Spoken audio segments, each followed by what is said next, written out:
Bonjour à tous et bienvenue dans cette nouvelle vidéo spéciale budget. Vous aviez pu découvrir dans la précédente vidéo les tableaux que j'utilise afin de pouvoir faire mon budget et ainsi épargner de l'argent. Si vous n'avez pas eu l'occasion de la voir, je vous mets le lien juste en haut en barre d'informations et vous pourrez revenir facilement après cette vidéo pour pouvoir découvrir la suite. Je tenais à remercier toutes les personnes qui me suivent sur la chaîne. Vous êtes de plus en plus nombreux. Vous me laissez également des commentaires, on échange. Ça me fait vraiment plaisir et chaud au cœur. Donc, mille merci. Pour ceux qui ne sont pas encore abonnés, n'hésitez pas à le faire et à me laisser un petit pouce bleu. Ça me motive toujours plus à vous faire d'autres vidéos. Alors aujourd'hui, nous allons établir le budget pour le mois de mars. Donc voilà, le mois de mars arrive dans quelques jours, dans une dizaine de jours. Donc du coup, je voulais vous expliquer le tableau, savoir comment le remplir de manière à ce que vous soyez prêts pour le mois suivant. On peut le faire pour les autres mois. Si vous prenez la vidéo un peu plus tard dans l'année, ce n'est pas un souci. Voilà, donc on va voir tout ça de plus près ensemble. Alors, on va commencer par le premier tableau. Donc, c'est l'épargne mensuelle numéro 1. Si vous en souvenez, ça correspond à tous les règlements qui se font à l'année. Donc, pour moi, j'ai l'eau que je paye à l'année. Donc, ça englobe et la consommation d'eau et l'abonnement du coup au compteur. Donc, je paye un tout petit peu moins de 260 €. Donc du coup, je vais marquer, j'arrondis toujours un petit peu en dessus. Donc je vais marquer 260 €. Ça me permet d'avoir un peu de marge si jamais il y a une augmentation. Ou voilà, ça permet de fluctuer par rapport à l'année suivante.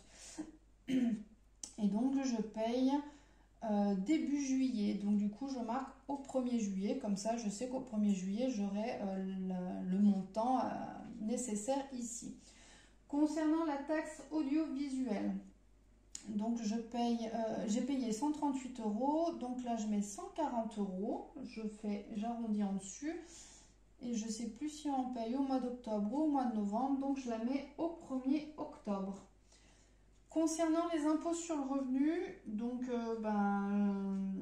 j'étais pas imposable jusqu'à récemment, hormis l'année dernière parce qu'à cause du Covid, j'ai pas pu faire les frais réels, donc j'étais imposée. Et depuis l'année dernière, j'ai également, je perçois la pension alimentaire, donc du coup, j'ai dû faire une simulation pour avoir une idée du montant que je vais toucher, que je vais devoir payer plutôt. Et donc du coup, elle a été estimée, je l'ai estimée d'après les calculs à 161 €, sachant que c'est sur les barèmes de l'année dernière. Donc du coup, je ne sais pas ce que ça va donner cette année, si ça va être un peu pareil ou pas. Bref, je ne vais pas partir sur 561 €, je vais augmenter, je vais prendre une marge, je vais me mettre à 600 €. Et donc ça, c'est payable normalement début septembre. L'assurance maison, du coup, je la paye au mois de juin et je paye 320 €, un tout petit peu moins, donc j'arrondis à 320 €. L'assurance voiture, c'est pareil, c'est au mois de juin et je paye 330 €. Concernant l'assurance responsabilité civile, je suis un tout petit peu moins de 300 €, donc je vais arrondir à 300 et je la paye début septembre. Donc là, même dans l'idéal, je n'ai pas fait attention ici, mais l'idéal, ce serait limite de les mettre par ordre chronologique, ouais, par ordre d'avancée dans l'année. Quand vous devez payer, ça vous permet du coup de checker au fur et à mesure. Vous savez que ça s'est payé, ça s'est payé, ça s'est payé. Là, je ne les ai pas mis dans l'ordre, mais bon, c'est pas grave, hein, c'est pas dramatique, mais au moins, des fois, ça permet de mieux visualiser où vous en êtes et ce qui reste à payer surtout. Donc là, ça nous fait un total de 1950 € pour l'année. Et donc, si on doit ramener ça par mois, donc on divise par 12, ça nous fait exactement 162,50 €. Et donc, j'arrondis toujours un peu. Et là, je mets à 165 € par mois. Voilà, donc ça nous fait encore une marge supplémentaire au cas où il y ait une augmentation l'année suivante. Allez, je vais passer au tableau suivant. Et donc du coup là, nous avons tout ce qui est revenu, donc les entrées d'argent. Et ensuite, nous aurons tout ce qui est sortie d'argent. Alors, concernant le salaire, donc il n'est pas régulier, mais je vais mettre du coup ma base la plus basse. Donc du coup, je mets donc 2200 euros. Tout ce qui est CAF, je touche. Alors pareil, c'est pas régulier, mais je mets le palier le plus bas, c'est 130 euros. Des aides au logement, je n'en ai plus. La pension alimentaire, je reçois 400 euros par mois. Donc ceci me fait un total de 2730 euros. Voilà. Donc pareil, c'est la partie la plus basse. Ensuite, donc tout ce qui est dépenses fixes, à savoir que selon les régions, vous allez avoir des frais qui sont plus ou moins importants. Donc voilà, savoir que moi j'habite pas très loin de Lyon, je suis à la campagne mais pas très loin de Lyon, donc du coup les prix sont quand même élevés et donc voilà, pour certains ça semblera peut-être pas élevé, pour d'autres ça semblera énorme, mais c'est à prendre en ligne de compte que selon les régions ou les pays, ben du coup il y a des variations qui existent. Donc concernant le loyer, je paye 880 euros par mois. L'électricité, donc j'arrondis à 77 euros parce que je paye un chouïa de moins. Internet, j'en ai pour 43 euros et le téléphone à peu près 12 euros, j'en ai un petit peu moins. Ça me fait 55 euros par mois. Donc du coup là, clairement, il va falloir que je revoie ce point-là parce que là, je dépense énormément. Donc il va falloir que je revoie à la baisse tout ça. Il y a eu des augmentations dernièrement et du coup, ça va plus du tout. Concernant ma mutuelle santé, je paye 85 euros pour les enfants et moi-même. Le budget course, alors je suis à 300 euros, je me suis fixée à 300 euros par mois et j'arrive à m'y tenir, donc c'est parfait. Le budget essence donc est de 200 euros, sachant qu'actuellement je suis en mi-temps thérapeutique, je travaille 3 jours par semaine, donc du coup forcément le budget sera revu à la baisse, hein. J'en aurai beaucoup moins, mais bon, je budgétise à 200 et comme ça ce sera tout bénef à la fin du mois.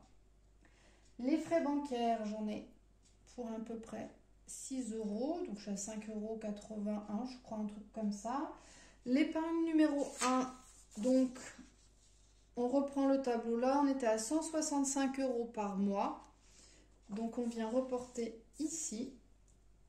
Donc 165 euros.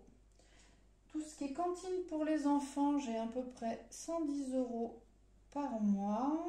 Tout ce qui est garde d'enfants, j'ai à peu près 80 euros. Et l'emprunt du véhicule, donc j'ai arrondi aussi, je suis à 119 euros. Donc là, au total, je suis à une sortie d'argent de 2078 euros. Voilà, donc ça c'est vraiment tout ce qui est dépenses fixes. Et là, c'est vraiment tout ce qui est fixe en rentrée d'argent. Concernant ensuite les autres dépenses, les autres sorties d'argent, donc j'ai déjà pu mettre en place des épargnes automatiques qui vont se faire tous les mois. Donc du coup, j'ai une assurance vie. Je paye 69 euros par mois. J'ai un virement que je fais sur mon plan épargne logement qui est de 45 euros. Et je fais aussi un placement sur un PEA, donc je suis un tout petit peu moins de 20 euros, donc pareil, je vais arrondir à 20.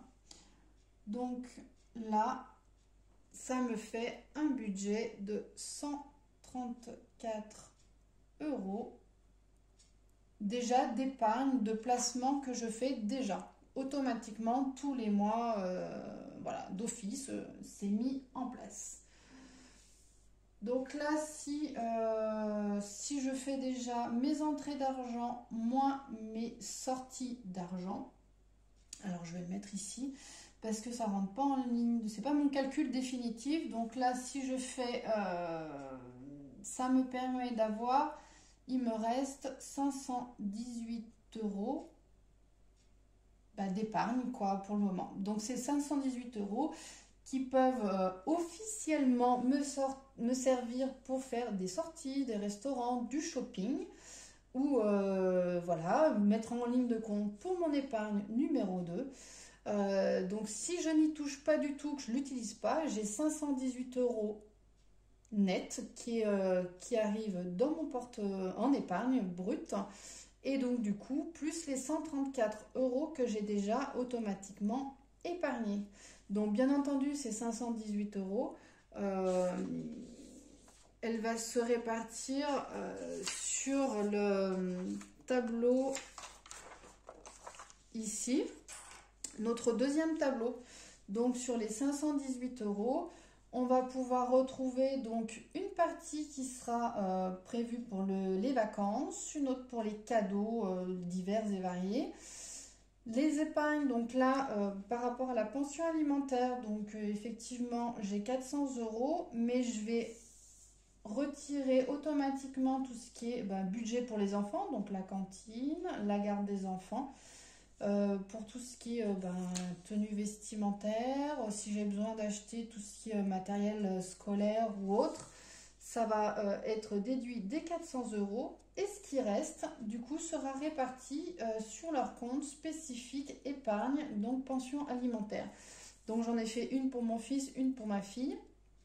Et du coup, ce sera de l'épargne qui sera ici, à disposition si jamais j'en ai besoin parce que mes enfants, ils vont avoir un voyage scolaire ou une sortie scolaire, donc à payer, à donner une participation à l'école. Je pourrais utiliser une partie de l'argent qui est ici.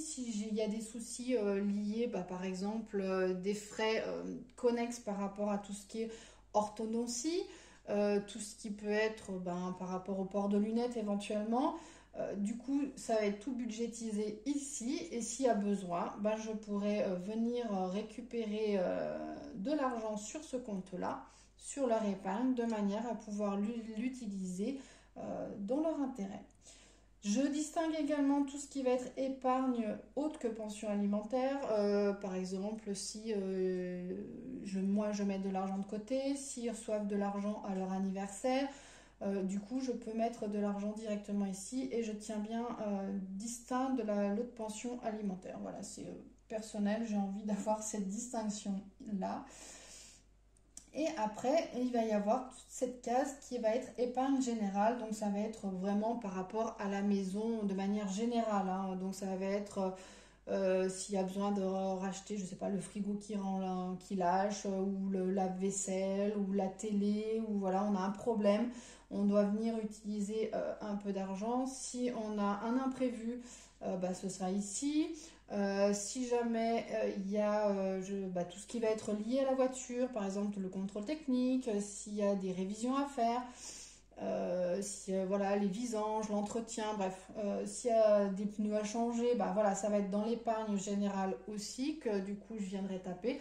Donc là j'aurai toujours de l'argent, un minimum d'argent de côté. Donc en général on cible entre 6 mois de salaire, voire des fois 1 an de salaire, ça dépend des personnes. Il y en a qui préfèrent juste 6 mois, ça leur suffit. Il y en a d'autres qui préfèrent plus de précautions et donc du coup vont cibler plutôt sur 1 an de salaire pour être plus serein. Importante à savoir également, c'est quand vous allez faire des virements pour mettre sur un compte épargne, ça fonctionne, les intérêts fonctionnent par quinzaine, donc du 1er au 15 et du 15 au 31.